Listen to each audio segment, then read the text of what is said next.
این قضیه رو گوش کن. وبسایت‌ها و سرورها روی فضای وب یه سری آی پی دارن، یعنی آدرسشون با کد پستیشون با یه شماره شناخته میشه. این کد سلام محمد، چطوری؟ خوبی؟ درود بر تو قربونت. چه خبر؟ قربونتی چی آجی کبوت شدیم، پینگمون 190. ای بابا، شما هنوزم مشکل پینی داری؟ باش ما یه عمر مشکل پینگ داریم.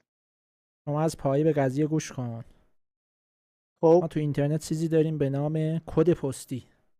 گوشیشه 2000 years later. الان فهمیدی چی شد؟ آره تا نمیم چرا پینگم از 190 شده 300. بذار ببینیم حداقل رفع تحریم شد پیپالمون یا نه. حاجی چرا اکانت پیپالم بند شد؟ ای من مادرش